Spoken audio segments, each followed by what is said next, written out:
நாமக்கல் மாவட்டம் குமாரபாளையத்தில் ஆசிரியர் குடியிருப்பில் 100க்கும் மேற்பட்ட வீடுகளில் மழை வெள்ளம் புகுந்துள்ளது.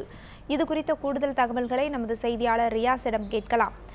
ரியாஸ், இப்ப அங்க தொடர் மழையின் காரணமாக என்ன மாதிரியான பாதிப்பு ஏற்பட்டிருக்கு? வணக்கம் பனிமலர். அதாவது நேற்று நாமக்கல் மாவட்டத்தில் பலத்த மழை பெய்தது. அதாவது குமாரபாளையம் பகுதியில் 79 மில்லிமீட்டர் அளவில் மழை பெய்தது. குறிப்பாக குமாரபாளையம் டீச்சர்ஸ் காலனிங்கிற பகுதியில் சுமார் 200க்கும் மேற்பட்ட வீடுகள் தண்ணீர மூழ்கி இருக்கு. அதாவது நேற்று அதிகாலை நேற்று இரவு முதல் இந்த மழை பெய்ததால இந்த பகுதியில் நீரில் முற்றிலுமான மூழ்கி இருக்கு. மேலும் பொதுமக்கள் தங்களுடைய வீடுகளில் இருந்து வெளியே வராத சூழ்நிலை ஏற்பட்டிருக்கு. தொடர்ந்து தீயணைப்பு துறையினர் மற்றும் அரசு அதிகாரிகள் இந்த பகுதிக்கு விரைந்து மீட்பு பணிகளை நடைபெற்று வந்திருக்காங்க. அதாவது இரவு 2 மணி முதல் இந்த பகுதியில் தண்ணீர் சூழ்ந்திருக்கு. மேலும் இந்த பகுதியில் பாத்தீங்கன்னா இங்க இருக்கிற அதிகமானவர்கள் அரசு ஊழியர்களா இருக்காங்க. குறிப்பா ஆசிரியர்கள் அதிகம் நேர்ந்த பகுதி இந்த பகுதி. அதாவது இந்த பகுதியில் பள்ளம் மிகுந்த பகுதியால இங்க சுற்று வட்டாரத்தில் இருக்கிற மழைநீர் முழுவதும் இந்த பகுதிக்கு வந்திருக்கு. இதனால நேற்று 2 மணிக்கு இந்த பகுதியில் முழுவதுமாக தண்ணீரை மூழ்கி இருக்கு. இந்த பகுதியில் 20க்கும் மேற்பட்ட கார்கள் மூழ்கி கிடக்குது. மேலும் இந்த பொதுமக்கள் வீட்டில இருந்து வெளியே வராத சூழ்நிலையில முழுவதுமாக மூழ்கி கிடக்கப்பட்டுள்ளது. மேலும் இது குறித்து பேசுவதற்காக இப்பகுதி மக்கள் நம்மள இருக்காங்க. சார் வணக்கம். இந்த பகுதியில் நேற்று எந்த அளவுக்கு மழை பெஞ்சது? அரசு அதிகாரிகள் எந்த மாதிரி மீட்பு நடவடிக்கை ஈடுபட்டிருக்காங்க? இப்ப உங்களுக்கு இரவு 2 மணிலிருந்து மழை பெஞ்சிட்டு இருக்கு சார். கண்டினியூஸா மழை. இது பாத்தீங்கன்னாக்கா இந்த 30 வருஷமாவே இந்த பகுதியில் மழை வந்துச்சுனாக்கா பயந்துகிட்டே தான் நாங்க இருக்கிற வேண்டிய சூழ்நிலை இருக்கு. இந்த சுற்று வட்டாரத்தில் இருக்கிற தோட்டத்தில் ஒரு 500 ஏக்கராக்கு மேல இருக்குங்க. இந்த சைடில் அந்த தண்ணியெல்லாம் வடிகாலா இந்த டீச்சர்ஸ் காலனி தான் பயன்படுத்திட்டு இருக்கிற மாதிரி இருக்காங்க.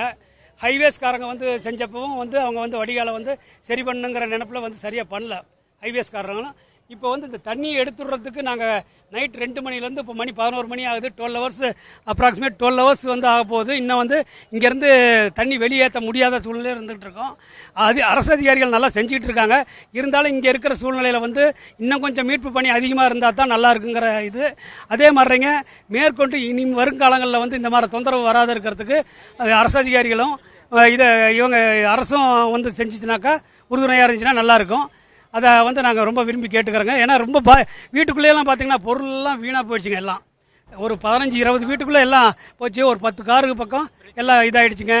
அதெல்லாம் பார்த்தீங்கன்னா காரெல்லாம் ஓட்டுற கண்டிஷனே வராதுங்க. அந்த மாதிரி சூழ்நிலை இருக்குது. சீக்கிரம் நீங்கள் இது பண்ணி நீங்களும் 7th சேனலும் பனிமலர். இப்போ பார்த்தீங்கன்னாக்கா இந்த பகுதியில் முழுவதுமாக தண்ணீர் சூழ்ந்ததால இந்த பகுதியில் யாருமே பணிக்கு செல்லாத நிலையிலும் இங்க இருக்கிற குழந்தைகள் பள்ளிக்கு போக முடியாத சூழ்நிலை ஏற்பட்டிருக்கு.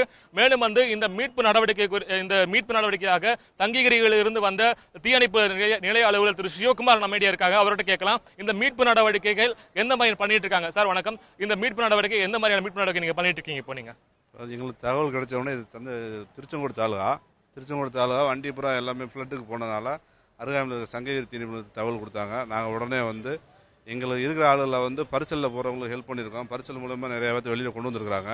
அதுக்கப்புறம் தண்ணி ஃபுல்லாக வீட்டுக்கு ஃபுல்லாக இடையூறாக இருக்கிறனால நாங்கள் பம்பு வச்சு இருக்கிற தண்ணியை அகற்றி வெளியில் கொண்டு போய் செலுத்திட்டு இருக்கிறோம். இப்போ நாங்களும் கிட்டத்தட்ட ஒரு 1.5 மணி நேரமாக தண்ணி வெளியேற்றிட்டு இருக்கிறோம்.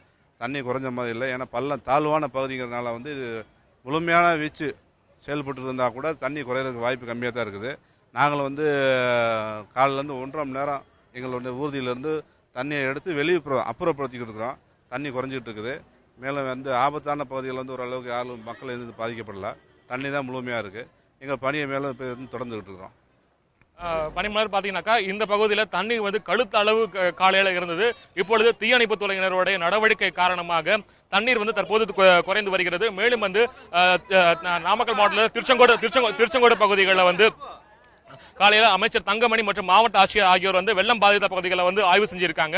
மேலும் இந்த பகுதியில் தற்போது தொடர்ந்து அதிகாரிகள் இந்த பகுதியில் முகாமிட்டு தற்போது மீட்பு நடவடிக்கை பண்ணிட்டு வந்திருக்காங்க. மேலும் அவர்களுக்கு தேவையான சாப்பாடு நடவடிக்கை அனைத்துமே மாவட்ட நிர்வாகம் செய்து வந்துட்டு இருக்காங்க. மேலும் இந்த பகுதியில் இருக்கிற அனைத்து வீடுகளிலும் தண்ணீர் புகழ்ந்துள்ளதால